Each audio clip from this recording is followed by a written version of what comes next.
할렐루야. 우리 한번 세 번 외쳐볼까요? 나는 누구냐? 세 번 시작. 나는 누구냐? 나는 누구냐? 나는 누구냐? 옆 사람에게도 한번 해보세요. 너는 누구냐? 세 번 시작.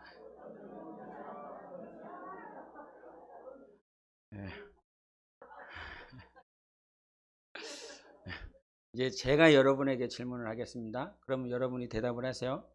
당신은 누구십니까? 하나님의 딸 나왔습니다. 세 번 물어보겠습니다. 당신은 누구십니까? 마지막입니다. 당신은 누구십니까? 자기 안에 있는 것들이 아마 나오지 않았을까? 아니면 내가 들었었던 내용들이 생각나서 이렇게 여러분이 고백할 수도 있을 것입니다. 그런데 말씀을 못 하시는 분도 혹 계시지 않았을까 싶어요. 왜? 아직 내가 누구인지를 모르기 때문에. 내가 누구지?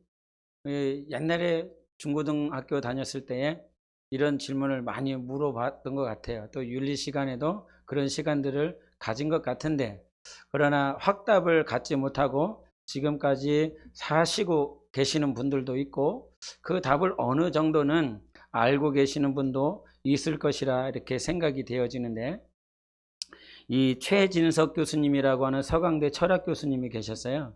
근데 그분이 이제 나는 누구인가 라고 하는 주제를 가지고 강의를 하시는데, 예화로서 들었었던 예화가 한 가지가 뭐가 있었냐면, 김정용 박사님이라고 서울대 의과대학 명예교수님이 있으시대요. 근데 그분이 이제 활동을 하시면서 우리 옛날에 B형 간염 백신을 한국에서 최초로 만들었다는 거예요. 그런데 그 B형 간염 백신을 최초로 만들었는데 이것을 상용화하려고 했더니 이것이 상용화할 수 있는지를 잘 모르겠다는 거예요. 전 세계에 아무도 없으니까요. 그 백신이 없으니까. 대단하잖아요, 우리나라. 대단한 거예요. 그런데 그 백신을 만들었는데 상용화할 수 있는 기준이 없다 보니까 계속 기다렸다는 거예요. 머뭇거리고 할 수가 없었다는 거예요. 그러다가 미국과 프랑스에서 이 B형 간염 백신을 상용화해서 이렇게 출시를 했다는 거죠. 그래서 그 기준에 맞춰서 우리는 이미 만들어놨는데도 불구하고 그 기준에 맞춰서 세계에서 세 번째로 그 백신을 상용화했다는 거예요. 그러면서 이분이 하시는 말씀이 그런 거예요. 우리 안에 기준이 있었다라고 그런다면 미국이나 프랑스를 의지하냐고 이미 상용화를 세계에서 첫 번째로 하지 않았을까? 그러면서 나는 누구냐라고 그랬을 때 그분은 자기 기준이 있는 사람, 이것들을 얘기를 하고 있습니다. 자기 안에 기준이 있어야 된다. 그런데 사도 요한을 한번 우리가 보기를 원합니다. 여러분, 사도 요한, 우리 요한복음 13장을 같이 보겠습니다. 13장 23절. PPT로도 띄울 수도 있겠지만 저는 이렇게 여러분에게 성경을 펴보게 하는 이유는 단 한 가지 목적입니다. 한 말씀이라도 더 보게 하고자 하는 것입니다. 우리 요한복음 13장 23절을 한번 읽어주시기를 바랍니다. 시작.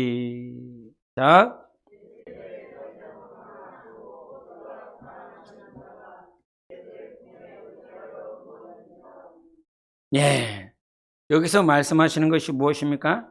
누가 말을 하느냐가 중요합니다. 이 말씀. 요한복음은 누가 썼습니까? 당연히 요한이 썼습니다. 당연히 요한이 썼는데 여기서 뭐라고 말씀하시냐면 예수의 제자 중 하나 곧 그가 사랑하시는 자가라고 표현을 해요. 그러니까 자기에 대해서 지금 서술하는 것 아닙니까? 요한이 자기 자신에 대해서 서술을 하는 거예요. 그런데 자기 자신에 대해서 서술을 할 때 예수의 제자 중 하나, 예수님의 제자 중 하나인데 그가 누구냐? 그가 사랑하시는 자다. 예수님이 사랑하시는 자다. 이거 굉장한 정체성에 대한 확립이 있는 것 아닙니까?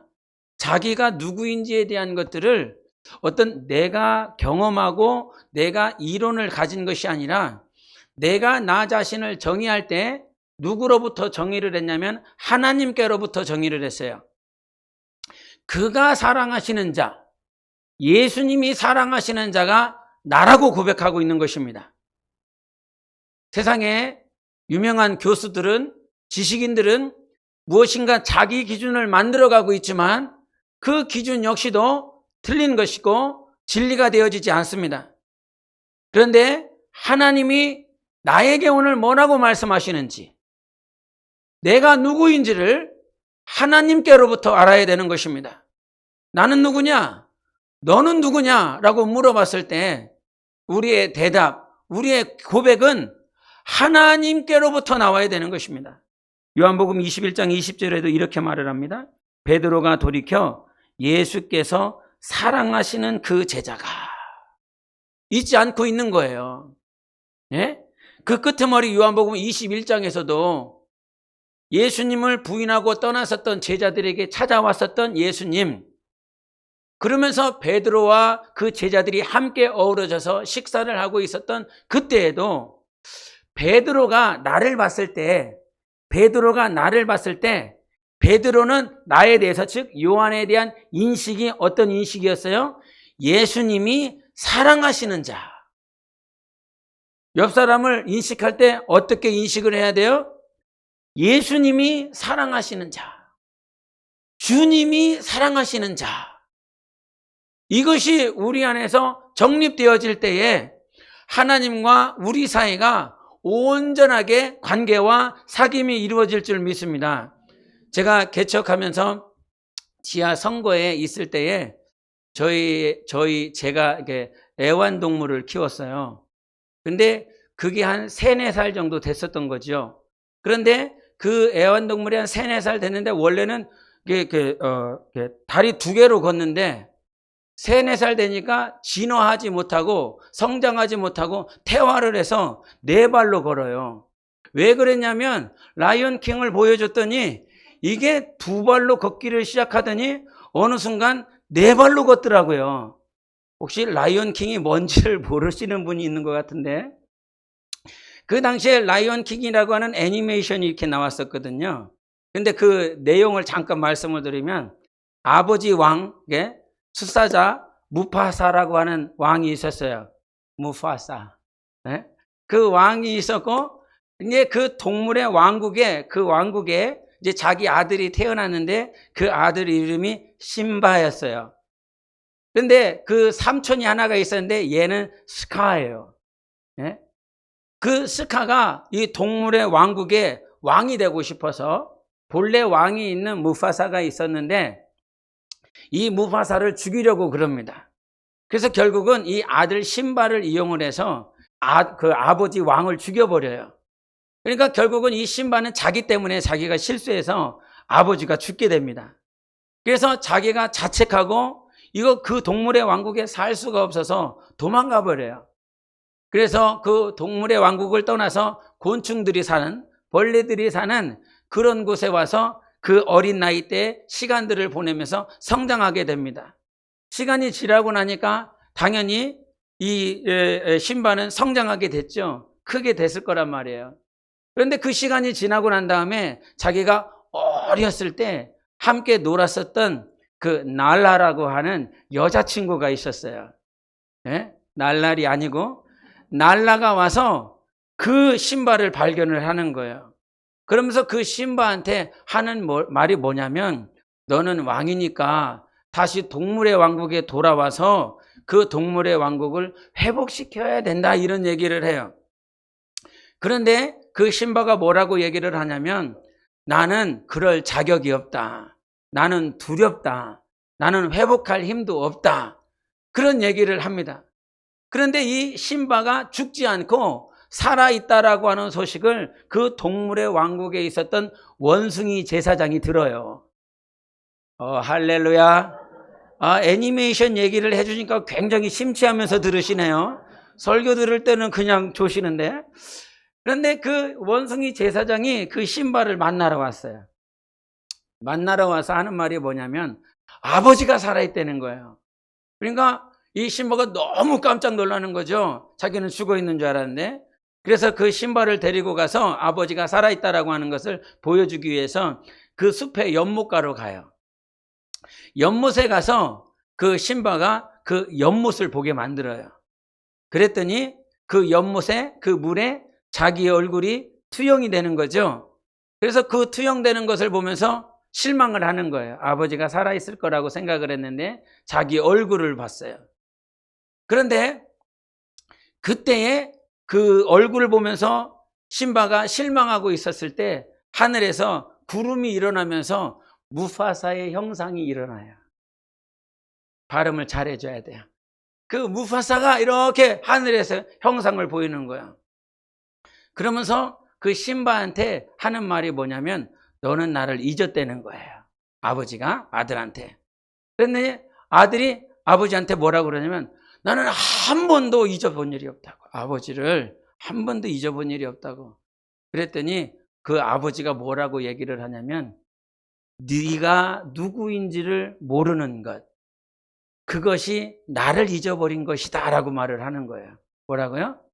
네가 누구인지를 모른다는 것, 그것이 바로 나를 잊어버린 것이다 라고 그러는 거예요.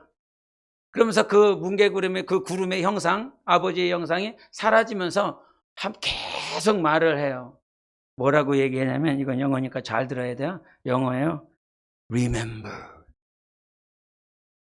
who you are 이래요.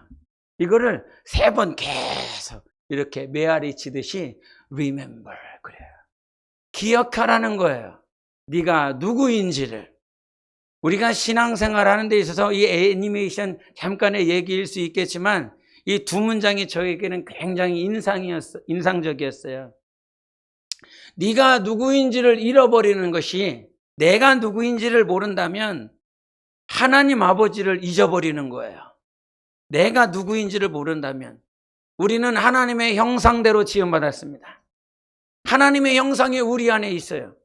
그래서 나를 볼 때에 하나님을 기억하게 되는 거거든요. 내 영혼을 바라볼 때. 그래서 내 영혼을 바라보면 하나님을 볼 수 있어야 됩니다. 예수님이 이 땅에 오셔서 이런 말씀하셨잖아요. 나를 본 자는 아버지를 봤다. 왜요? 예수 그리스도 안에 하나님 아버지가 계시기 때문인 것입니다. 그래서 예수를 볼 때에 하나님 아버지를 볼 수 있는 것이에요. 그래서 우리가 내가 누구냐라고 말을 했을 때 우리는 분명히 기억해야 될 것이 있습니다. 그 기억해야 될 말씀을 에베소서 2장에 보여주시는데 잠깐 보시겠습니다. 에베소서 2장. 오늘 말씀은 잘 체크해 주시고요. 에베소서 2장 5절과 6절을 잘 한번 보시기를 바랍니다. 에베소서 2장 5절과 6절 우리 함께 읽겠습니다. 시작.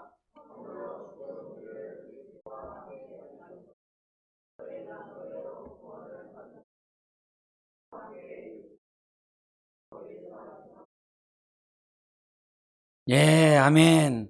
우리가 여러분이 잘 아시는 말씀인데 5절과 6절을 통해서 동일하게 등장하는 말씀 하나가 있는데 그것이 함께라고 하는 단어입니다. 함께. 그런데 이 함께라고 하는 단어가 언제 쓰였냐면 5절 한번 다 같이 한 번 더 읽겠습니다. 시작. 허물로 죽은 우리를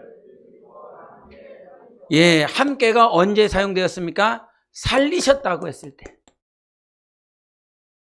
살리셨다. 그리고 6절을 같이 읽겠습니다. 시작.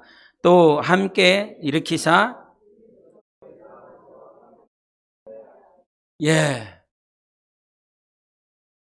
세 가지 동사가 함께 연결되어지는데 함께 살리셨고 6절에는 함께 일으키셨고 또 함께 앉히셨고 그러는 거예요. 그러니까 우리가 기억해야 될 것이 있습니다. 지금 네가 누구인지를 기억해야 되라고 했을 때 반드시 이 5절과 6절에서 함께 무엇인가를 함께 이루어진 것이 있는데 함께 살리셨다는 거예요. 우리 주님이 우리를 구원하셨습니다. 살리셨습니다. 그리스도와 함께 살리셨습니다. 살아난 거예요. 과거형이지요. 살아났습니다. 그리고 두 번째가 뭐냐면 함께 일으키셨다는 거예요. 일으키사라고 하는 것은 과거형입니까? 현재형입니까? 일으키사라고 하는 말은 우리말에는 무슨가 쌍시옷이 있어야 과거형처럼 보이지만 일으키사는 이미 우리를 일으키셨다라고 말씀해 주셨어요. 부활을 하게 만드셨다는 겁니다. 우리의 영혼을 살아나게 하셨다고 구원하셨을 뿐만 아니라 우리의 영혼을 부활로 이미 일으키셨어요. 마지막에 함께라고 하는 단어가 언제 쓰였습니까? 함께 하늘에 앉히셨다는 거예요. 그 영광의 보좌, 백보좌가 있는데 그 수많은 보좌들 가운데 하나님이 우리를 구원하시고 부활케 하시고 예수 그리스도와 함께 앉히신 거예요. 내 영혼은 예수 그리스도와 함께 앉은 자라고 말씀하고 있는 것입니다. 그래서 기억하라는 거예요. 11절을 한번 보겠습니다. 2장 11절 시작. 그러므로 생각하라는 거예요. 과거에 너는 할례받지 않은 무리들 가운데 있었다. 너는 이방인이다. 생각해. 그러나 생각해. 너의 옛 모습은 이러할지라도 생각해, 기억해, 바라볼 것이 있어. 우리의 영혼은 예수 그리스도와 함께 구원받았고 예수 그리스도와 함께 부활하였고 예수 그리스도와 함께 그 보좌에 앉은 자들인 것입니다. 만왕의 왕이신 아들, 만유의 주가 되시는 하나님, 그분과 함께 멀리 떨어져 있는 것이 아니라 저 멀리 문 밖에 있는 것이 아니라 우리는 만왕의 왕이신 하나님과 함께 앉는 자가 되었다라고 말씀하고 있지요. 그래서 이와 같은 하나님의 말씀이 우리에게 성령으로 깨우쳐지고 하나님께서 내 눈을 열어주실 때에 비로소 내가 누구인지 그리고 하나님이 누구인지를 볼 수 있는 것입니다. 아가서라고 하는 이 아가서가 성경의 정경으로 채택되기가 굉장히 힘들었어요. 왜 아가서는 성경으로 들어오기가 힘들었을까? 이것들은 남녀 간의 사랑, 육신적인 사랑이다라고 하는 그 포커스에 맞추다 보니까 성경으로 채택되기가 너무 힘들었어요. 많은 성경 가운데서 정경으로 채택되기가 힘들었었던 과정들을 겪었던 것들이 몇 가지가 있는데 여러분 한번 생각해 보세요. 전도서도 힘들었대요. 전도서는 왜 그랬을까요? 허무주의 때문에 그래요. 인생 무상, 다 쓰잘데기 없다고 계속 얘기하니까 인생 무상을 얘기하는 것 아닌가라고 하는 것 때문에 성경으로 들어오기가 힘들었고, 에스더는 하나님의 이름이 한 번도 등장하지 않는다는 거예요. 그래서 누가 봤을 땐 소설처럼 알아들을 수 있기 때문에 그것이 힘들었다라고 하고, 잠언은 앞뒤 말씀이 충돌되는 것들이 있어요. 여기에서 말한 것과 뒤에서 말한 것들이 틀려요. 왜 그런지를 모르겠으면 잠언을 읽어보세요. 야고보서는 이거 행위구원을 말을 하고 있는 건 아닌가, 그것 때문에 힘들었다는 거예요. 아가서는 왜 힘들었다고요? 남녀간의 사랑 때문에 힘들었다는 거예요. 그런데 오늘 뒤돌아봤을 때 우리가 이 자리에서 이 아가서를 봤을 때 만약에 아가서가 없다라고 그런다면 우리는 진짜 주님이 나를 어떻게 바라보고 있는지 모를 것입니다. 가발라라고 하는 사람이 조하르라고 하는 책을 썼는데 그 조하르라고 하는 책에는 어떤 내용이 있냐면 유대인의 전통적인 기록들이 이렇게 써져 있다는 거예요. 그런데 이 조하르라고 하는 책에 솔로몬이 이 아가서를 쓰게 된 배경들을 얘기를 했는데 그것이 열왕기상 8장 11절에 제사장들이 그 구름으로 말미암아 능히 서서 섬기지 못하였으니 이는 여호와의 영광이 여호와의 성전에 가득함이었더라, 이런 말씀을 하면서 솔로몬이 아가서를 어떻게 기록할 수 있었을까? 근데 그 이유를 그 책에서는 뭐라고 말을 하냐면 그 여호와의 영광이, 하나님의 영광이 솔로몬에게 임하였다는 거지요. 하나님의 영광이 임하였을 때에 하나님이 그 눈을 열어주니까 비로소 하나님이 자기 자신을 바라보고 하나님이 인류를 바라보고 있는 그 안목이 열렸다는 거예요. 어떤 분이 이 아가서를 가지고 중국에서 이 강의를 하는데 이 강의를 하기 전에 여러 강의자가 이 아가서를 강의를 했다는 거죠. 그런데 그 사람도 가서 강의를 다 끝나고 마치고 난 다음에 그들이 간증을 하는데 자기 교회가 너무 힘들었다는 거예요. 왜 힘들었냐면 이 아가서를 누가 강의를 해줬는데 이 강의를 남자와 여자의 그런 사랑으로 계속 대입해서 강의를 하더라는 거예요. 강의만 했으면 상관없는데 이것을 실습까지 했다는 거예요. 그 실습으로 가면서 결국은 그 강의자가 감옥에 가고 또 그 성도들도 감옥에 붙잡혀 갔다는 거지요. 하나님의 말씀은 여러분 육신을 위한 것이 아닙니다. 혼을 위한 것이 아닙니다. 영혼이 눈이 떠져야 하나님의 말씀이 보입니다. 성령이 충만해야 이 말씀이 어떤 말씀인지 우리가 성령으로 경험할 수 있어요. 그래서 하나님께서 비춰주시는, 하나님께서 나에게 어떠한 관점을 가지고 있는지 우리가 아가서를 통해서 잘 보여와야 되는 것입니다. 우리 아가서 본문으로 돌아가셔서 1장 2절을 보시겠습니다. 1장 2절 같이 읽겠습니다. 아가서 1장 2절 시작. 내게 입맞추기를 원하니 내 사랑이 포도주보다 나음이로다. 무엇보다 낫다라고 그랬냐면 포도주보다 낫다라고 말을 하고 있어요. 주님이 지난주에도 잠깐 얘기를 했지만 아가서는 누가 얘기했는지가 중요해요. 그런데 우리 한국어 성경에는 안 나와요. 다 너라고 얘기를 했기 때문에. 그런데 1장 2절은 여인이 얘기를 하고 있는 것입니다. 여인의 입장에서 한번 보세요. 내게 입맞추기를 원합니다. 당신의 사랑은 포도주보다 낫습니다. 라고 그러는 거죠. 왕에게 입맞추기를 원하는 그 여인이 있고 그 여인은 무엇을 깨닫게 되냐면 포도주보다 당신의 사랑이 낫습니다. 라고 고백을 하고 있습니다.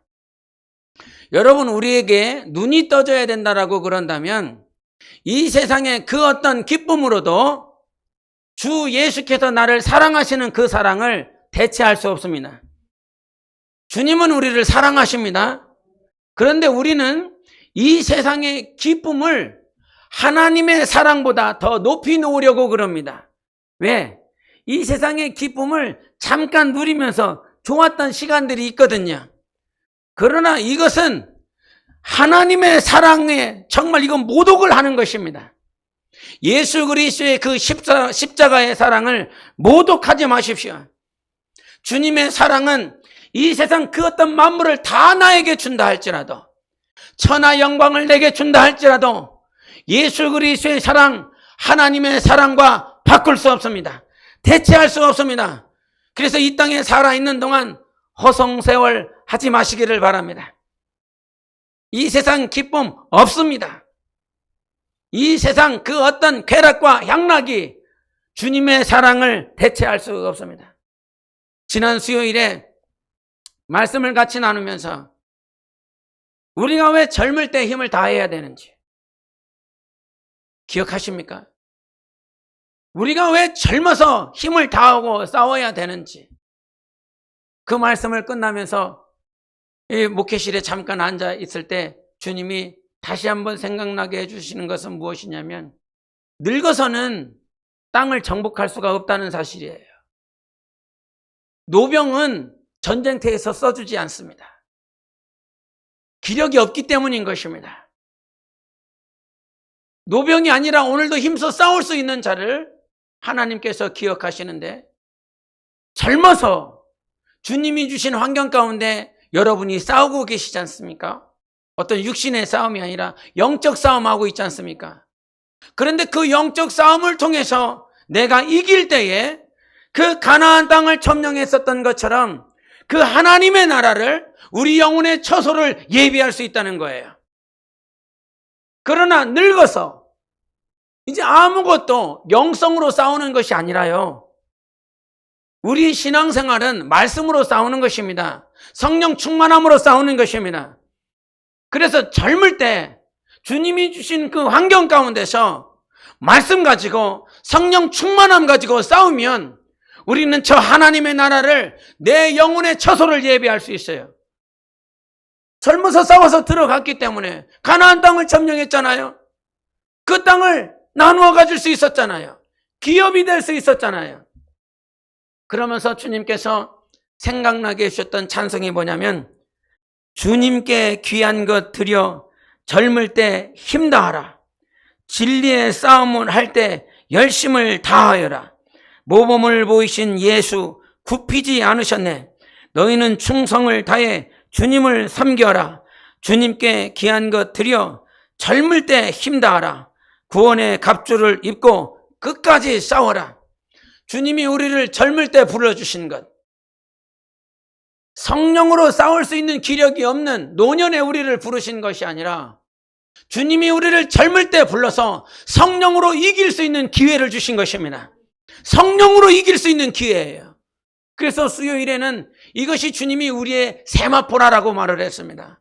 예수의 피로, 예수의 보혈로 내가 싸워서 이겼을 때, 당연히 전쟁은 주님께 속하였기 때문에 우리의 전쟁이 주님께 속하여 이기는 것이지요. 내가 싸우는 것이 아니라, 여러분, 영적 싸움을 할 수 있다라고 하는 것이 은혜인 것을 믿으시기를 바랍니다.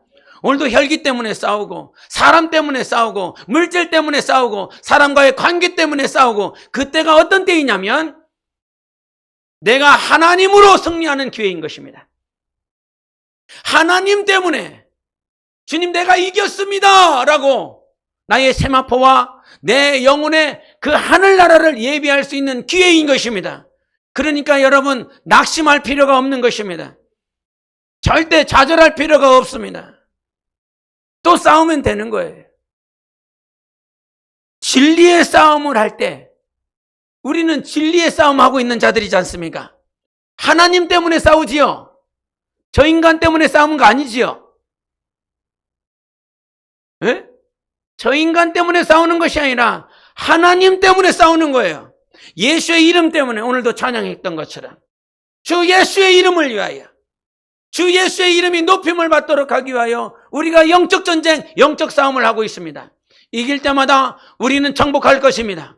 이길 때마다 여러분의 영혼의 그 땅은 넓어질 것입니다. 하나님은 그런 기회를 주셨어요. 그래서 젊을 때, 여러분 아직 기회가 있습니다. 우리에게. 나는 늙었는데, 아니요, 기회가 있습니다. 분명한 기회를 살리셔야 되는 것이에요. 그래서 이 땅에 살아가고 있는 동안 주님께서 주신 우리의 관점은 어떤 것이냐면 세상의 기쁨이 아니라 주님을 바라보시기를 바랍니다. 정말 오늘도 싸우고 있어요. 세상의 기쁨을 누릴까? 아니면 주님을 따라갈까? 이 세상의 헛것이다. 포도주라고 비유했었던 것은 무엇이냐면 그 이 세상에서 가장 큰 기쁨은 포도주를 나눌 때의 기쁨이거든요. 잔치집에서. 그런데 그 세상의 잔치집에서 포도주를 나누는 것보다 나은 것이 무엇이라고 말을 하냐면 입맞춤이라고 하는 것이에요. 그 입맞춤이라고 하는 건 주님 내게 입맞춰 주세요. 네? 기도하다 말고 이렇게 하지 마세요. 이렇게 하면 오른밤 쳐달라고 이렇게 치는 것입니다. 입맞춤이라고 하는 것은 주님의 입으로부터 나오는 모든 말씀이라는 것입니다. 주님의 말씀으로 나를 입맞춰 주세요. 말씀에 감동이 있게 도와주세요. 그것이 오늘 주님께 입맞춤을 누리는 복인 것입니다. 말씀에 감동이 없으신 분들, 말씀에 생명이 없으신 분들, 말씀으로 입맞춰 주기를 원한다라고 이 여인은 오늘도 고백하고 있는데 나는 그렇게 되지 않고 있다라고 그런다면 큰 문제인 것이지요.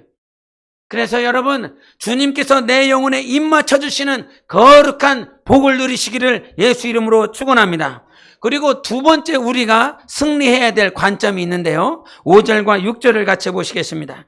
5절과 6절 시작. 예루살렘 딸들아, 내가 비록 거무나 아름다우니 게달의 장막 같을지라도 솔로몬의 휘장과도 같구나. 내가 햇볕에 쬐어서 거무스름할지라도 흘겨보지 말 것은 내 어머니의 아들들이 나에게 노하여 포도원지기로 삼았음이라. 나의 포도원을 내가 지키지 못하였구나. 아멘. 여기서 5절과 6절에 보면 이 여인 외에 등장하는 인물들이 두 부류가 있습니다. 하나는 뭐입니까? 5절에 예루살렘의 딸들이 등장하고 6절 중반부에 보면 누가 등장합니까? 어머니의 아들들이 등장합니다.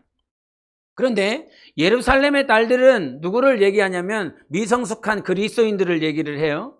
그런데 이 예루살렘의 딸들이 어떻게 하냐면 6절을 초반부에 뭐라고 써 있습니까? 내가 햇볕에 쬐어서 거무스름할지라도 흘겨보지 말아라. 미성숙한 그리스도인들이여 저를 흘겨보지 말지어다. 오빠들은 뭐라고 말을 하고 있습니까? 오빠들은 어떻게 행동하고 있죠? 어머니 아들들이 나에게 노하여 포도원지기로 삼았고 나는 나의 포도원을 지키지 못하고 있는 상황인 거지요. 주님 내게 입 맞춰주세요. 내게 말씀을 주세요. 주님을 바라보고 있지만 이 여인의 현실적인 상황은 어떤 상황이냐면 그 미성숙한 그리스도인들이 항상 흘겨보는 대상이 되어 있는 거예요. 오빠들은 이 그리스도인이 아닐 수도 있고, 즉 불신자일 수도 있고, 아니면 정말 형편없는 믿음을 가지고 있는 자들일 수도 있어요. 이가 지금 당하고 있는, 겪고 있는 아픔은 무엇이냐면 오늘도 너무 힘든 거예요. 나는 주님을 바라보고 있는데, 나는 예수 그리스도를 바라보고 있는데, 같이 함께 있는 예루살렘 딸들은 자기 자신을 향하여 계속 욕하고 비난하고 정죄하고 있거든요. 그때 우리는 넘어질 수밖에 없습니다. 사람의 시선이 항상 신경 쓰이거든요.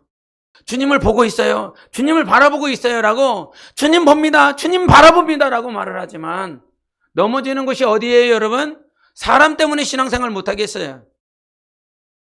사람이 정죄하는 소리가 들려요. 사람이 나를 비판하는 소리가 들려요. 그러나 우리가 새롭게 관점을 가져야 될 것은, 영의 눈이 떠져서 주님이 원하시는 관점을 가져야 될 것은 무엇이냐면 사람이 나를 어떻게 바라보느냐가 중요한 것이 아닙니다. 주님이 나를 어떻게 바라보느냐가 더 중요한 것입니다. 사람들 때문에 영적 생활, 신앙생활 망해버린 사람이 누구입니까? 사울 아닙니까?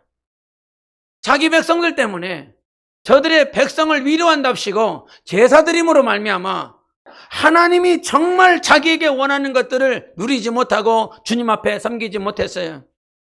사람의 시선이 아니라 예수 그리스도의 시선인 것입니다. 하나님의 시선인 것입니다. 옳다함을 인정하는 것은 그 하나님께서 나를 인정할 때에, 하나님이 나를 인정하면 그것으로 내가 의로워질 수 있는 것입니다.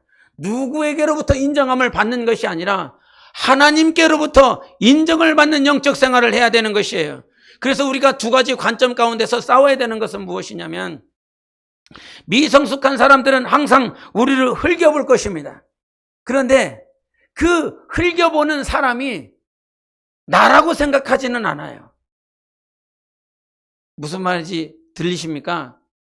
내가 술람미 여인이라고 생각을 하고 나는 예루살렘 딸들이라고 생각하지는 않는다, 이 말입니다. 나는 오늘도 비판을 받고 정죄를 받고 판단을 받고 비난받는 대상이야. 나는 오늘 주님을 바라보고 있어. 그렇게 자기 자신을 생각해요. 그러나 예루살렘 딸들이 자기라고 생각은 한 번도 해본 일이 없어요. 여러분, 우리 눈이 떠져서 내가 회개해야 될 내용이 바로 거기서 나오거든요. 주님, 내가 예루살렘 딸들처럼 변질되지 않게 도와주세요. 술람미 여인이라고 나 스스로 착각하고 있지는 않는지 잘 되새겨야 되는 것입니다. 그래서 여러분, 그러한 관점 가운데서 나를 회복시키실 하나님 바라보세요. 흘겨보지 마세요. 비판하지 마세요. 오직 나는 주님을 바라봐야 될 것입니다. 그리고 이런 흘겨볼 수밖에 없는 상황 가운데서도 다른 부류가 하나가 등장하는데, 그것은 무엇이냐면 나는 항상 저들에게 비난을 받아요. 정죄를 받아요. 그럼에도 불구하고 나는 그렇게 살지 않아요. 주님, 나도 그 여인처럼 미성숙한 거 알아요. 흠이 많은 거 알아요. 그러나 주님께서 오늘도 나에게 성령으로 기름 부어주셔서 주님을 더 갈망하기를 원합니다. 흘겨보는 대상이 아니라 흘겨보는 자로서 내가 변질되어지지 않고, 하나님, 나는 맞아요. 그런 존재 맞아요. 그런 존재인 것을 시인해요. 그렇기 때문에 주님을 갈망하려 그럽니다. 주님을 보기를 원합니다. 내 눈 뜨게 해달라고 그렇게 하나님 앞에 나아가야 되는 것입니다. 7절을 한번 읽어보시면 그 내용이 등장하는데 같이 읽겠습니다. 시작.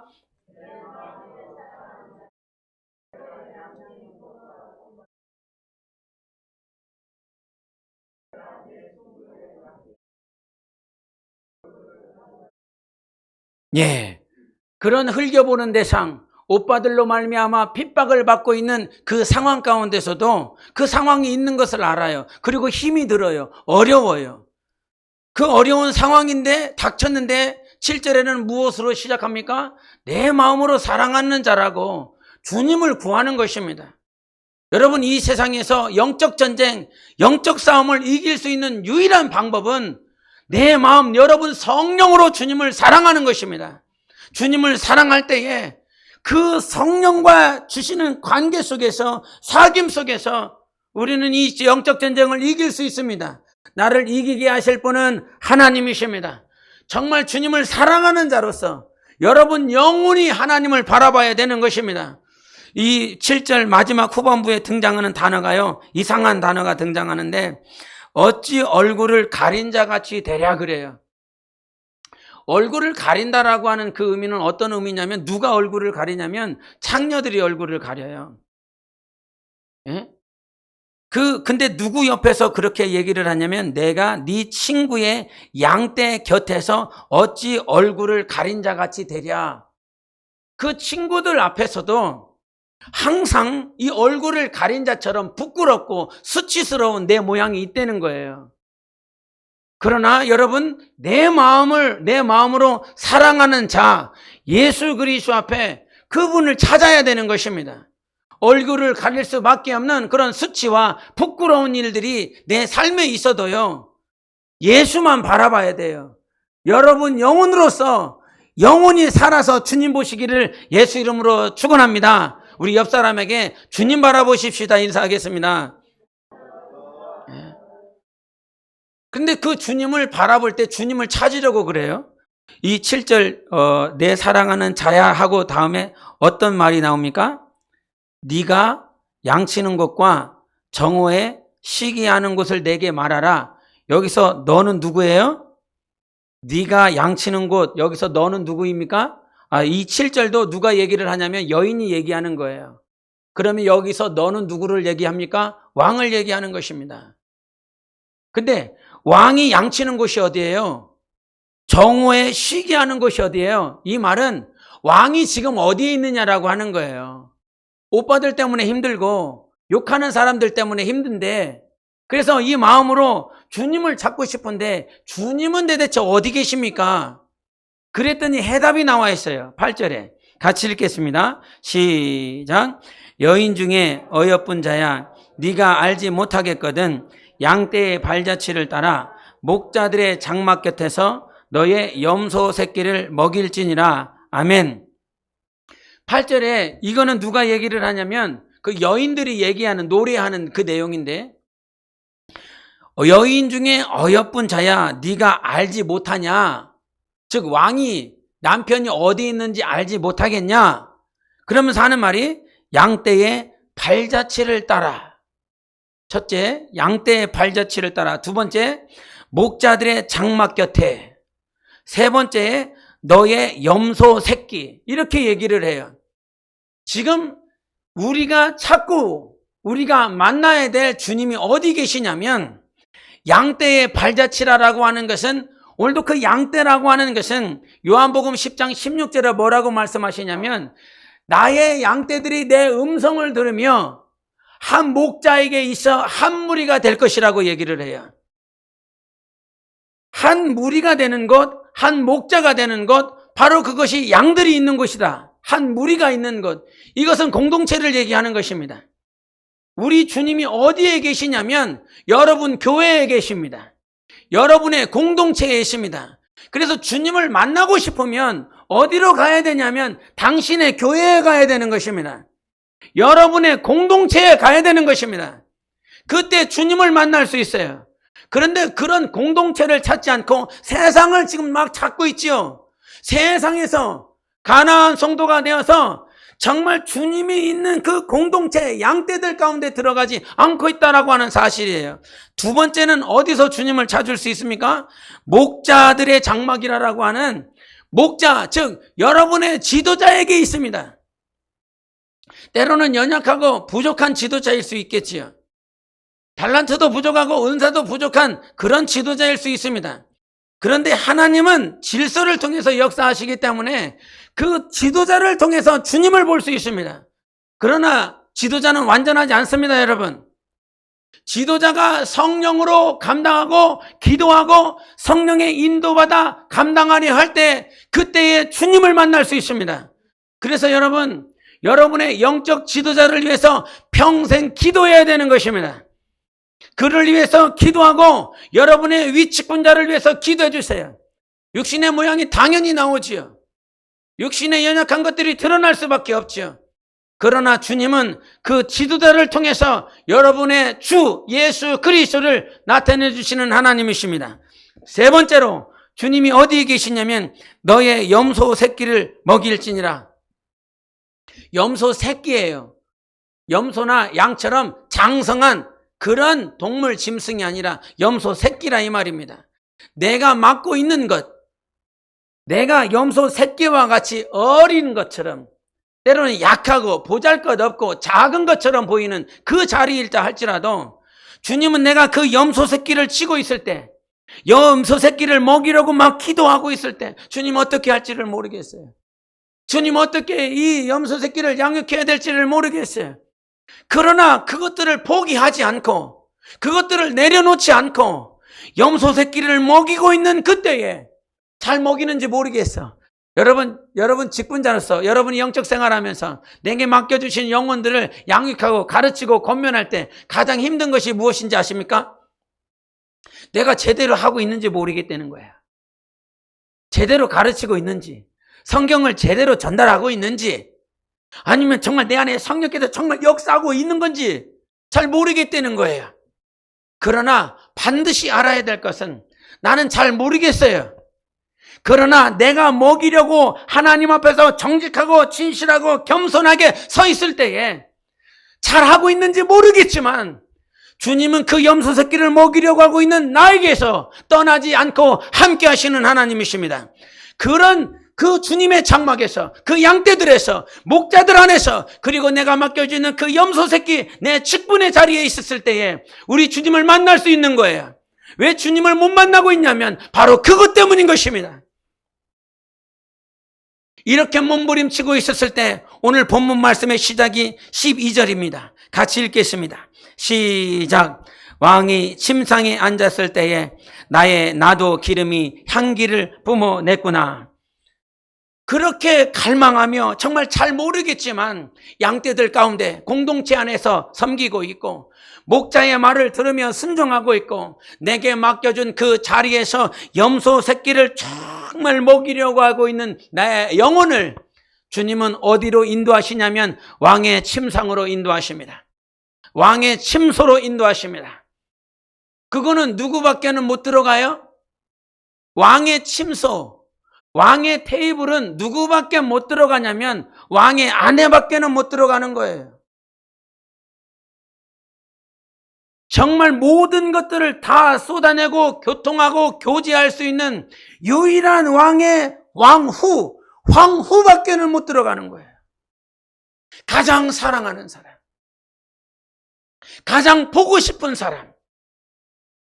나는 정말 그냥 지도자 밑에 있었고 염소 새끼를 치는 자리에 있었고 공동체 안에서 정말 힘들고 어렵지만 그 자리에 있었는데 주님은 그런 나를 왕의 침소로, 왕의 침상이라고 하는 건 왕의 테이블을 얘기하는 거예요. 시편 23편에 원수 마귀 앞에서도 아버지께서 그 상을 베풀어 주신다고 말씀하시지요. 그 상은 상급이 아니라 테이블인 거예요. 주님께서 내 영혼을 왕의 침소로, 왕의 침상으로 내 영혼을 인도해 주시다라고 하는 말은 무엇이냐면 나는 너를 가장 사랑한다는 것입니다. 우리 주님이 우리를 가장 사랑하십니다. 그래서 그 침소 안으로 이끌으셔서 그 테이블에 내 영혼을 이렇게 앉혀놓고 내 영혼을 앉혀놓고 계속 교통하는 거지요. 주님이 나를 부르실 때에, 주님이 나를 만나주실 때에 예배를 성공할 수 있는 것입니다. 침소에서 그 침상에서 계속 주님과 교통하는 예배를 드리기를 예수 이름으로 축원합니다. 생각하는 것 자체만으로도 행복합니다. 생각하는 자체만으로도 기쁘고 행복합니다. 여러분 기도하다 말고 주님의 음성을 들었어요. 주님의 감동이 내 안에 차고 넘쳤어요. 네? 얼마나 기뻐요. 얼마나 행복해요. 그런데 그냥 우리는 기도하다가 한두 시간 막 기도하다 주님의 음성, 주님의 감동 막 들으면 그 한순간으로도 기쁜데, 주님이 나를 왕의 침소로 인도하시고 테이블에다가 딱 앉혀놓고 계속 왔다 갔다 얘기를 하는 거예요. 얼마나 기쁘냐고요. 얼마나 행복하냐고요. 예? 주님이 나를 만나주시니까 이 여기서 나도 기름이 향기를 뿜어냈다라고 그러잖아요. 나도 기름이 향기를 뿜어냈어요. 뿜어냈어요. 나도 기름은 요한복음 12장에 마리아가 예수 그리스도께 뿌린 그 향유 옥합이 나드예요. 여기선 나도인데 이제 번역상 나도와 나드의 차이가 있는데 똑같은 거예요. 그런데 마리아가 예수님께 그 향유 옥합을 뿌릴 때 주변에 누가 있습니까? 제자들이 있었잖아요. 마치 예루살렘의 딸들처럼 방해하고 하나님 앞에 제대로 못 나가게 하는 존재들이 주위에 있었다 이 말이지요. 그러나 그것들을 다 이기고 마리아가 오직 예수 그리스도를 보면서 갔잖아요. 내 마음으로 사랑하는 주여 당신이 어디 계십니까? 그러면서 주님께로 나아갔어요. 그랬더니 주님께서 우리의 영혼을 당신의 가장 가까이, 당신의 가장 깊은 것까지 볼 수 있도록 가장 깊은 곳으로 우리를 초청해 주셨어요. 당신의 문을 다 열어주시고 내 영혼을 인도해 주셔서 주님을 가장 가까이 볼 수 있도록 만들어 주셨어요. 우리가 부활을 소망하는 이유는 무엇입니까? 우리 주님을 대면할 수 있기 때문인 것입니다. 그런데 주님이 우리를 초청해 주셨어요. 초청해 주니까 우리는 내 안에 있는 이 나드 기름의 그 향기를 주님 앞에 뿜어내는 것입니다. 주님이 나를 만나주시기 때문에 그런 거예요.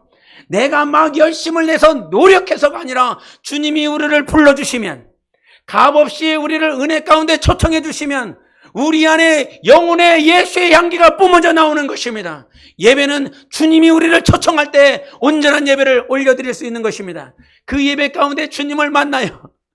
주님을 계속 만나요. 그랬더니 주님이 나에게 이렇게 얘기하셔요.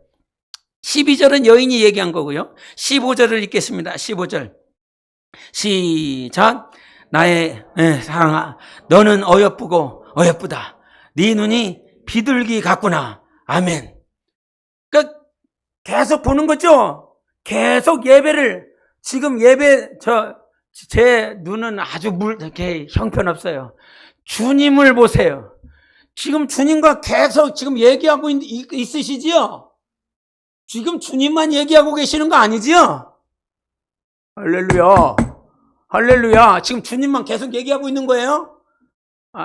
마음으로, 성령으로 여러분 영혼이 지금 주님과 대화하고 계시지요? 네. 눈 감고 대화하시는 분도 있어요. 네? 계속 대화가 오고죠? 그런데 주님께서 그렇게 왕의 침소로 인도했었던 그 사랑하는 여인이 정말 주님께 모든 향기, 나드의 향기, 주님만을 바라보면서 예배하고 있는 그 여인을 향해서 계속 주시하면서 하시는 말이 뭐냐면 나의 비둘기야 그러는 거야. 네 눈이 비둘기 같다. 비둘기의 특성이 있대요. 세 가지가 뭐냐면 비둘기는 한 번 짝을 지으면 평생 간대요. 두 번째, 주변을 보지 않고 앞만 본대요. 앞만. 세 번째, 비둘기 눈은 한 물체에만 집중을 한다는 거죠. 예배를 드리고 있는 나는 지금 육체가 와서 앉아 드리고 있는 것 같지만 보좌에 계신 우리 주님은 오늘도 나만 바라보고 있다는 거예요. 나를 잊지 않냐고 앞만 보며 나의 영혼을 집중하여 바라보고 있다는 거예요. 이것이 이 사실이 얼마나 감사해요. 주님 나를 보고 계시군요. 주님 얼마나 감사한지 모릅니다. 내 영혼을 보고 있다니 얼마나 감사한지 모릅니다. 예루살렘 딸들은 검고 그을린 내 육체의 모양만 바라보면서 흘겨보고 비난하고 있는데 우리 주님은 내 영혼만 바라보고 있습니다. 이것이 내 영혼이 승리하는 비결인 것입니다. 정말 참된 관점을 갖기 위해서 세 번째로 가져야 될 것은 무엇이냐면 주님이 나를 사랑하신다라고 하는 건 나만 바라보고 있다는 것입니다. 세상에는 강박증이라고 하는 그 정신병, 이 병이 있어요. 강박증이 뭐예요? 자신의 의지와 상관없이 특정한 사고와 행동을 반복적으로 하는 증상, 이것이 강박증이에요. 신앙생활 하다 보면 사람의 시선이 신경 쓰여서 내 잘해야 돼, 열심히 해야 돼, 뭔가 작품이 나와야 돼, 이런 생각들을 우리가 참 가지고 있을 때가 많아요. 강박증, 잘해야지, 작품을 만들어내야지. 그런데 여러분, 하나님이 우리를 사랑하실 때 어떻게 사랑하셨냐면 사랑 안에 두려움이 없고 온전한 사랑이 두려움을 내쫓나니 그랬어요. 두려움을 누가 쫓아내요? 온전한 사랑이 쫓아낸다는 거야. 온전한 사랑이. 근데 그 온전한 사랑이 어떤 사랑이냐면 요한일서 4장 18절에 그렇게 말씀하시고 19절에 우리가 사랑하면 그가 우리를 먼저 사랑하셨음이니라. 온전한 사랑은 뭐냐? 내가 주님을 사랑하는 그 사랑함은 그가 먼저 우리를 사랑했다는 거지요. 사랑의 온전함 어디서 찾아? 하나님이 우리를 먼저 사랑하셨습니다. 내가 열심을 다하면 주님이 사랑해 주시겠지. 내가 작품을 만들어내면 주님이 나를 사랑해 주시겠지. 내가 열심을 내고 쉬지 않고 철야하고 금식하고 무엇인가 육체적으로 달려나가면 주님이 나를 사랑해 주시겠지. 여러분, 그러한 강박증에서 빨리 탈피하시기를 예수 이름으로 축원합니다. 강박증에 걸려있지 마시기를 바랍니다. 내가 잘해서 주님이 나를 사랑한 게 아니에요. 내가 열심을 내고 있었기 때문에 내가 주님이 나를 사랑하신 게 아니에요. 주님이 나를 먼저 사랑해 주셨어요. 그러므로 강박증에서 벗어나고 우리의 참된 관점은 하나님은 오늘도 우리를 사랑하십니다. 영원히 사랑하십니다. 그래서 우리가 고백할 수 있는 것이 여인이 고백하는 게 이거예요. 16절 17절 같이 보겠습니다. 시작. 나의 사랑하는 자야, 너는 어여쁘고 화창하다. 우리의 침상은 푸르고 우리 집은 백향목 들보 잣나무 석가래로구나. 아멘. 16절 17절 누가 말씀한 거라고요? 여인이 고백하는 거예요. 그 여인이 침상이 원래 12절에는 누구의 침상이었습니까? 왕의 침상이었어요. 그런데 16절의 후반부에 침상이 누구의 침상으로 변합니까? 우리의 침상으로 변합니다. 주님이 나의 침상이 아니라 이제 우리의 침상이 되게 만들어 주시겠다는 거예요. 그 하늘나라가 우리의 나라인 것입니다. 그 하나님의 나라가 이제 내 안에 들어와서 내가 너의 안에 거하고 너희가 내 안에 거하여 우리가 되겠다라고 말씀하셔요. 요한복음 17장 22절에 내게 주신 영광을 내가 그들에게 주었사오니 이는 우리가 하나가 된 것 같이 그들도 하나가 되려 함이니이다. 주님이 우리에게 영광을 주십니다. 우리가 하나가 된 것처럼 그들도 하나가 되게 하려 함이니이다. 주님이 우리로서 우리를 이끌어 주셨습니다. 여러분, 여러분의 테이블에 가지 마시고 오늘도 왕이 초청하시는 그 침상으로 나아가 우리의 침상을 만들어 보시지 않겠습니까? 나 혼자 쓸쓸하고 외롭게 앉아있는 그 테이블이 아니라 왕이 내 눈을 바라보며 계속 교통교제하는 그 테이블 앞에 나아가고 싶지 않습니까? 주님은 그 십자가로 말미암아 완성해 주셨어요. 함께 일으키셨습니다. 함께 부활로 나아가게 하셨습니다. 함께 그 보좌에 앉게 하여 주십니다. 함께 앉는 것입니다. 지금 주님과 함께 앉으세요. 함께 앉을 수 있도록 우리를 불러주셨습니다. 그 우리 하나님은 오늘도 그러한 관점을 가지라고 말씀해 주시는 것입니다. 육신의 관점 갖지 마세요. 오늘도 내가 보좌 앞에 주님과 함께 앉아 있습니다. 우리 주님과 함께 앉아있는 신앙. 여러분, 마지막 때 무엇과 싸우고 있습니까? 세상의 기쁨을 쫓고 있습니까?